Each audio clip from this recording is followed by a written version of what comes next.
Hello and welcome to another episode of the Thriving Metabolism podcast. I'm Louise Digby and I'm a registered nutritional therapist, and I help women over 40 who are struggling with stubborn weight, who feel like they've tried everything and nothing has worked. And in today's episode, I'm going to be sharing what I would stop doing if I wanted to lose weight after 40. And part of the reason why I wanted to talk about this is because we're constantly being sent the message that we need to be doing more. We need to be working out more. We need to be cutting back more. We need to be trying harder. We need to be adding more protein in, more. And actually, oftentimes, the conversations that I'm having with my clients come down to stopping doing certain things and doing less of some things. So, let's go through them. The first one that I would stop doing is I would stop weighing myself. And that's controversial. I know, you want to know that you're making progress, but here's what I see happen over and over again. When we are losing weight in a healthy way, in a way where we are addressing the actual underlying causes of stubborn weight after 40, weight loss is not linear. It's not something where week in, week out, you see a consistent loss on the scales, especially not at the beginning. Contrary to your typical diets where you might lose weight a bit more quickly at the beginning and consistently at the beginning, and then things can plateau and slow down. Actually, with my clients, because of the approach that we're taking where we are addressing the imbalances that are driving stubborn weight, we actually find that at the beginning things can be a bit slower, and then we start seeing more consistent steady weight loss once those imbalances have been addressed, which could be, after a few weeks, or it could be more like a few months, depending on the types of imbalances that that person has. So that means that weighing yourself every day or even every week is something that can just drive more stress unnecessarily. It can really make you feel like you're not making progress when actually you're making incredible progress. And we so often see that the weight on the scales is not a true reflection of the progress that you're making. And when we're monitoring other things like waist circumference and how your clothes feel, often we see shifts in those before we start seeing real shifts on the scales. And it's because the first thing that tends to happen is body composition starts shifting. So yes, you might lose some fat, but you might also gain some muscle. You might get better hydrated, and your glycogen stores in your muscles might be higher. So everything is shifting around, and the overall weight on the scales doesn't tell you any of that information. So it can be really demoralizing just looking at the number on the scales. And I so often see women who are seeing that things aren't moving on the scales, and it causes so much stress and anxiety. And stress is not helpful when you're trying to lose weight, particularly after 40, because it is so disruptive to hormones. It's so inflammatory. It disrupts your sleep.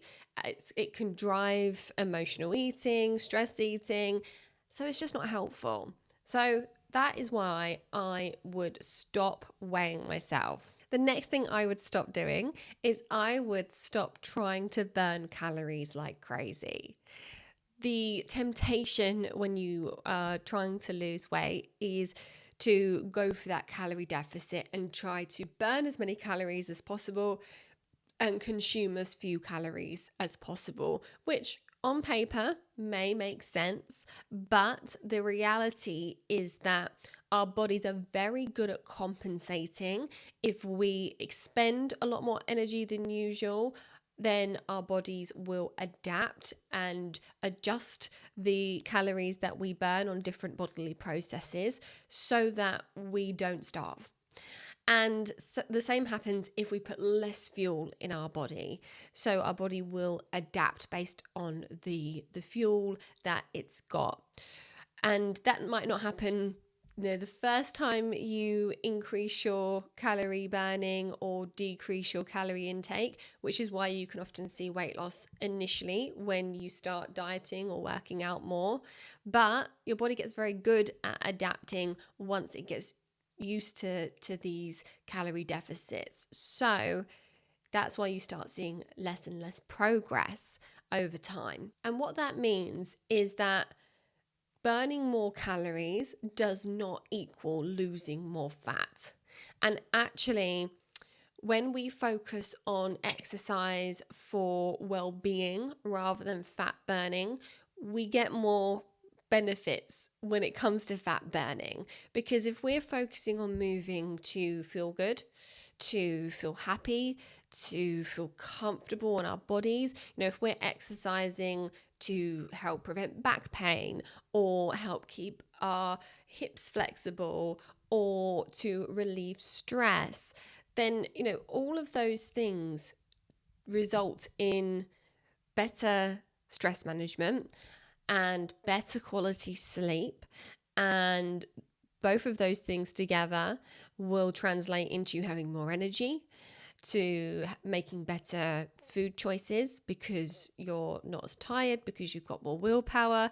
And physiologically, more sleep, less stress means you're going to be less inflamed, your gut's going to be happier, your hormones are going to be more balanced.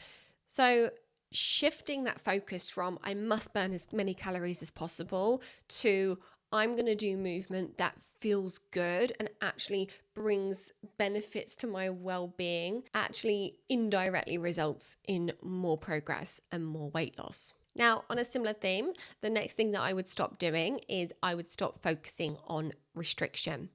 When we're trying to lose weight, one of the first things that we tend to think about is, what do I need to cut out? What do I need to have less of? What am I overdoing? And the problem with that is that it brings you back to calories. It brings you back to blaming the problem on the amount of fuel coming in. But that usually isn't the problem. For the vast majority of women that I work with who have tried so many things and not seen the results that they would expect from their efforts, calories are not the issue. So when we focus on restriction, we end up depriving our body of fuel. And that is like putting less fuel in your car to try and fix a fault in the engine. It doesn't actually do that. It just deprives your body of fuel and makes it harder for your body to function properly and repair. So what we want to do instead is focus on, what does my body need to thrive? What do I need more of to feel better, to give my body the resources and raw materials it needs to make hormones properly, to repair my gut, to detox efficiently? So focusing on nutrient dense foods rather than low calorie foods is absolutely the way to go. Apart from anything else, nutrient dense foods are so much more filling because they actually have some nutritional value. They actually are giving your body something that it needs to function properly.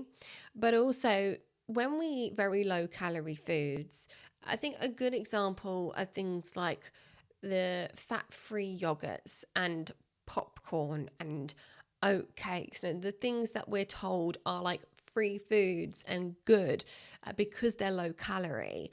The problem with them is that they have very little nutritional value. They're almost empty calories, even though they are low calorie.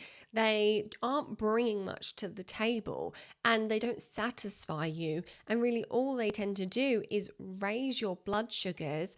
And that is something that we don't want to happen, because when our blood sugars increase, they are essentially sending us into fat storage mode. And a blood sugar spike is always followed by a blood sugar crash. And a blood sugar crash is when we are really hungry, craving everything. We need sweet things. And physiologically, all your body needs is sugar to get out of that crash. So it's very difficult to ignore those cravings, and not even, good for us to ignore those cravings, because we're just going to end up, feeling really rough. So we want to avoid getting into that position by ensuring that we're not just putting in fuel that's low calorie and eating for the sake of eating. We want to be eating to bring in good nutrition, to provide our body with really great nutrients to work with. And the best way to do that is look at your plate and think, okay, what is this food bringing me? Is it rich in fat? Is it rich in protein? Is it rich in B vitamins or iron, or whatever it might be? So focus on getting nutrient dense foods in rather than light, low calorie foods. And to kind of give you an extreme example of why this matters, I am seeing more and more women who have tried the weight loss injections, things like Mounjaro and Ozempic and Wegovy, and they have followed them for a few weeks, some of them a few months, and not seen any weight loss at all, or maybe just a pound or two. And the reason why that hasn't worked for them is because the jabs work on the basis of reducing the amount of fuel that you put into your body. And if the problem isn't a calorie problem, like I so often see with my clients, then putting in less fuel by using jabs isn't going to achieve anything. That is just a kind of very clear-cut example of how reducing the food you put in just isn't going to get you to where you want to be, because it's not a calorie problem. And I've seen other examples of this before the weight loss jabs came along. Had women come to me who have had weight loss surgery, had their stomach stapled or had balloons fitted in their stomach to reduce the amount of food they can physically intake to, only a few hundred calories, and they still haven't lost weight. And it just goes to show it is not a calorie problem. Yes, we don't want to be overindulging and consuming thousands and thousands and thousands of calories, but we also don't want to be depriving our body of fuel, because that isn't the solution. Now, the next thing that I would stop doing is I would stop sacrificing sleep for exercise. Now, I've already mentioned how important sleep is, and I've already mentioned how exercise, whilst important, the calorie burn is not the be all and end all. And, I think sleep is so overlooked in terms of how critically important it is to get enough good quality uninterrupted sleep, and the impact that that has on your hormones and metabolism. If you're not getting enough sleep, your body isn't repairing as much as it needs to be. And that means that if you're, working really hard down the gym, you're being super disciplined and putting in loads of good food, your body isn't going to be able to make the most of that. It's not going to be able to get the most out of the food that you're eating, and it's not going to be able to repair properly after your workouts, which is how we get stronger and fitter. So you're going to have limited benefits anyway if you're not actually getting enough sleep. And I see many women who sacrifice their sleep by getting up an extra hour or so earlier so that they can get down the gym. And they end up only having 6.5 hours sleep so that they can get that workout in. Now, we of course want to be active, but I wouldn't recommend sacrificing sleep to achieve that. And I would really look at how else can I get activity into my day. You do not need to be down the gym for an hour lifting weights in order to be, achieving strength training and achieving muscle growth. You can do things, weaved into your day. You can do things in small pockets of time. You can do things without the weights at the gym. So if you're in a situation where you are sacrificing sleep in order to be active, I would really look at how else can you achieve being active and supporting your muscle growth without sacrificing your sleep. If you're getting down the gym and doing those things without sacrificing your sleep, then amazing, you're absolutely winning. The next thing that I would stop doing, I would stop buying supplements. Now, I do use supplements myself. I use supplements with my clients, and there is a big difference between using supplements that are very targeted because you know what your body needs, and using good quality, the right dose, the right form, the right timing, the right combination alongside the right nutritional lifestyle strategy. There's a big difference between that and taking random supplements off Instagram.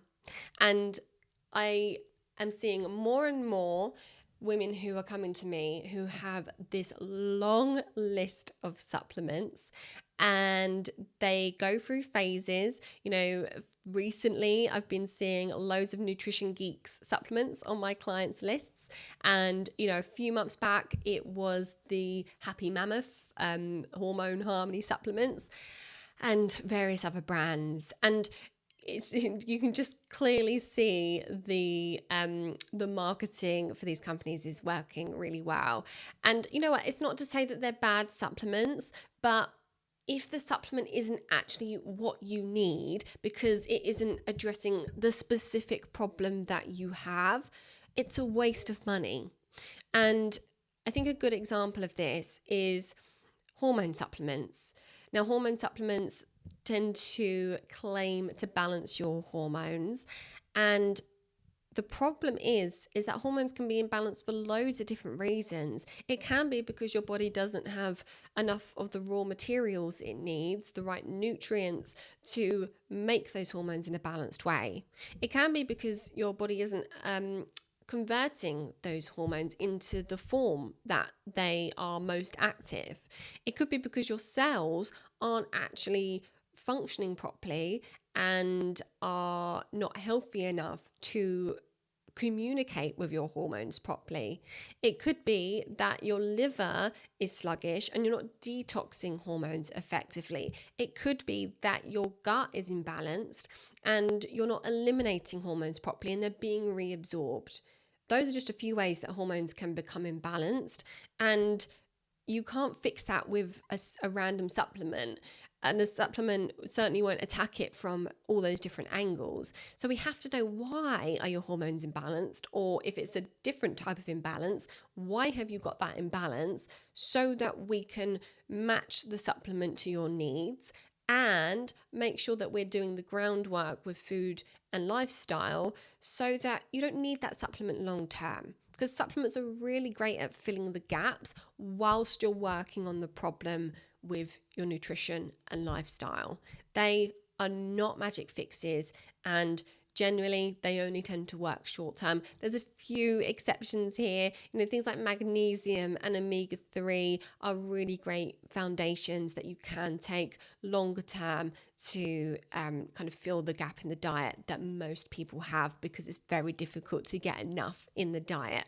But otherwise, all these supplements that have these bold claims, I would be super, super cautious about those. And the reason why I want you to stop taking them is because you could be spending that money in so many other better ways. And I think one of the best ways that you can spend that money is by upgrading the quality of the food that you're eating. If you're currently getting supermarket quality meat and animal products, then unfortunately, yes, you're getting in protein and there's a lot to be said for that, but it is unfortunately coming with a lot of negatives as well.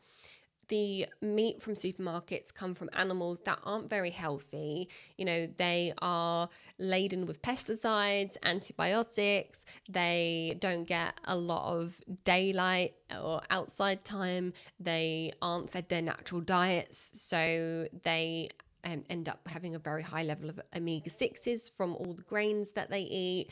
They're not exercised, so they're not very lean, and the type of fat that they have isn't very healthy.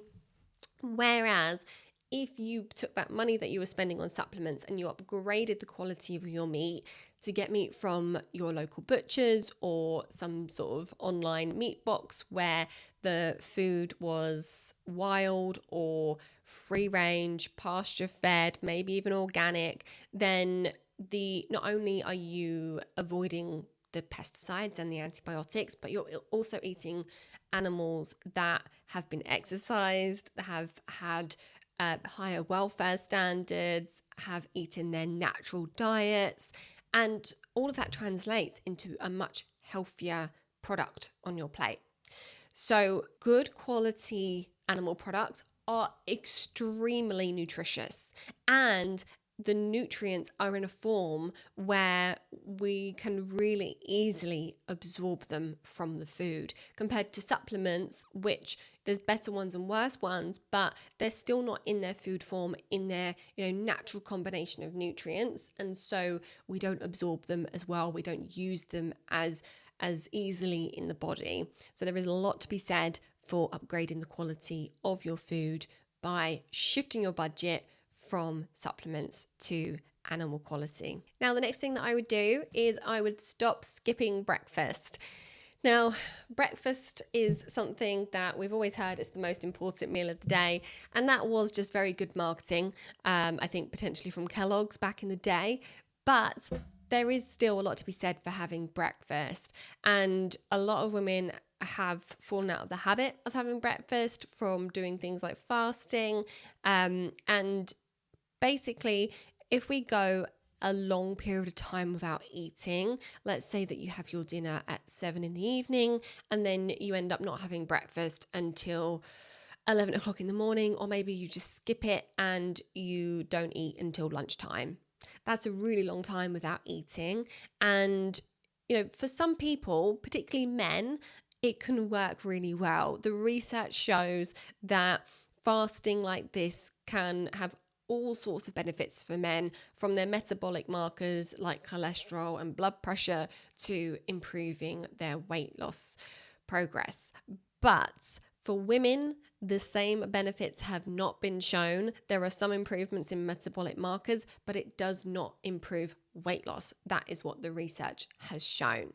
And part of the reason for this is because of the stress state that it puts your body in when you go such a long time without eating.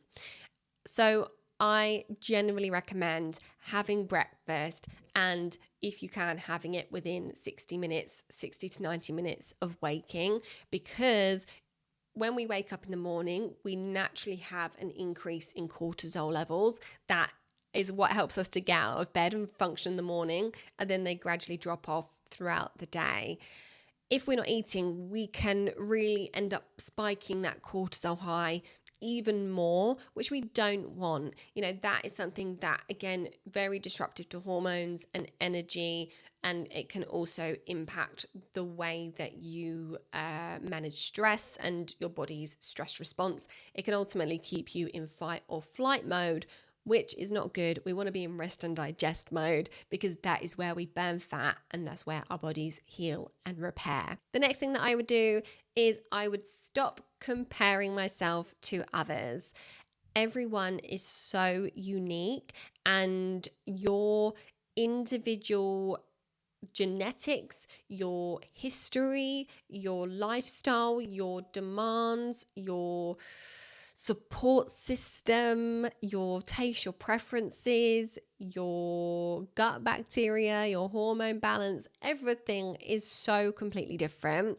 And whilst, you might on the surface be very similar to someone else who's maybe the same age, gender, weight, underneath that, you are so different. And so you cannot compare your progress. You cannot look at what someone else is doing and say, oh, well, it's not working for me. I don't understand why it's not working. Even if you look really similar on the surface, your needs are different, and what is causing your stubborn weight is different.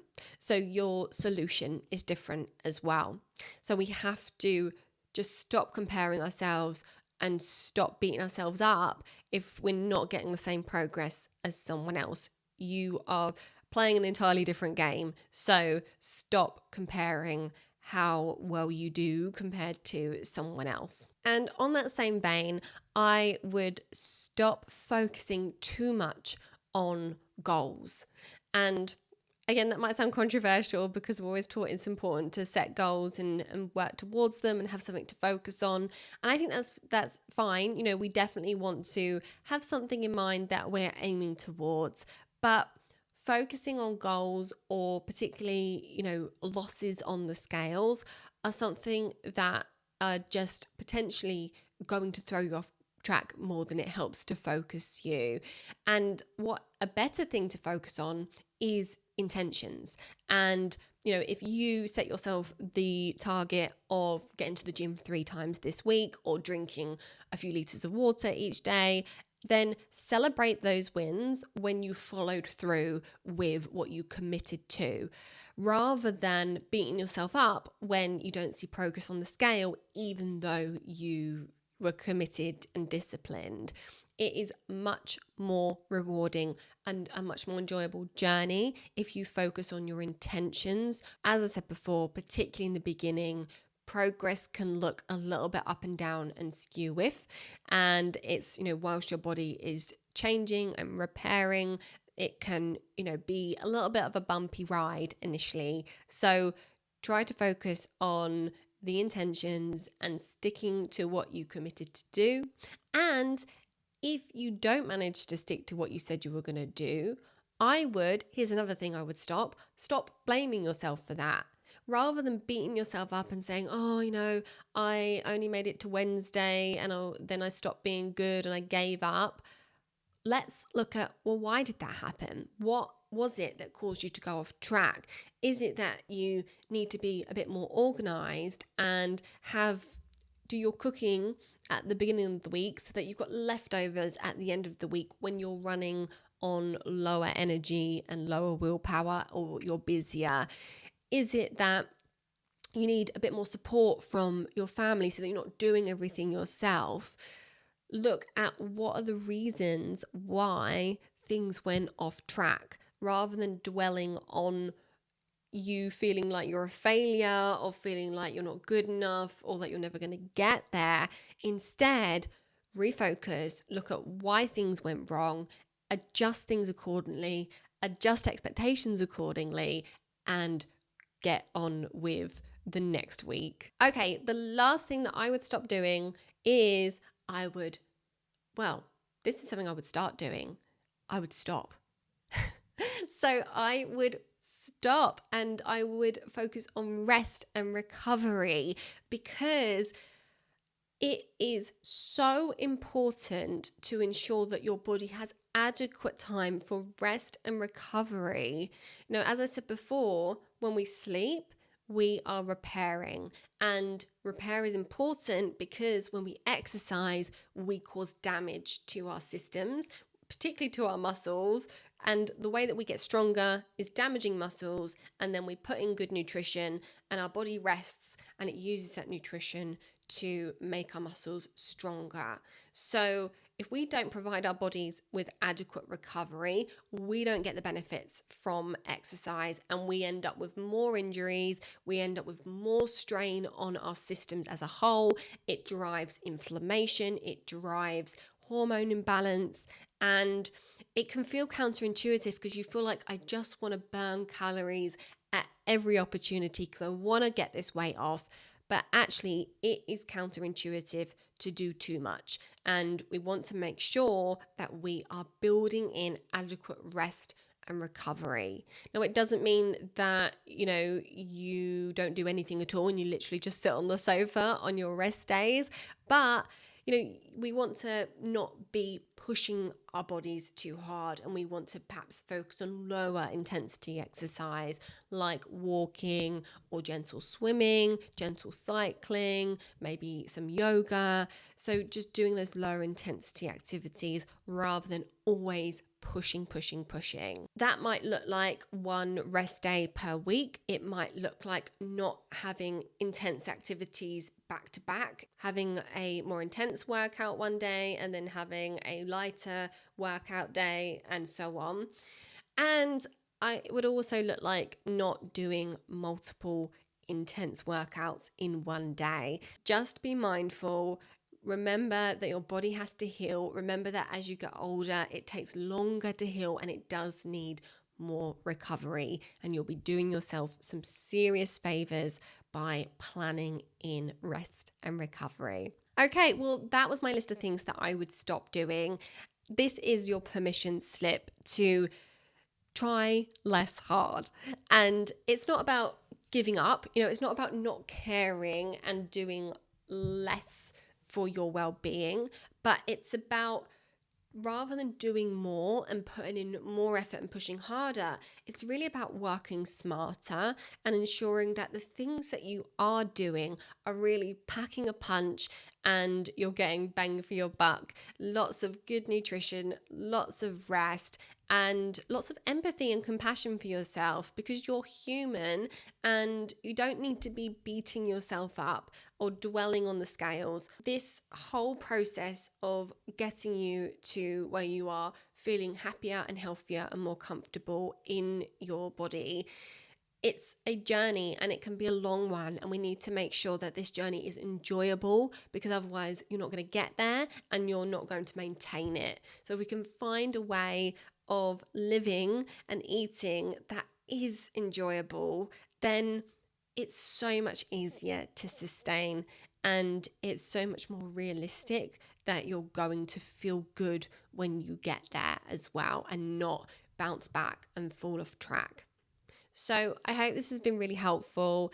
If you want to learn more about how you can support your body in losing weight more easily and addressing those underlying imbalances that might be driving stubborn weight for you, then I would love to invite you to join me for my upcoming masterclass, which is where I go through how I help my clients to release stubborn weight after they've tried pretty much everything and nothing has worked. So the link for that will be in the show notes, and I really hope to see you there. Otherwise, I will see you in the next one.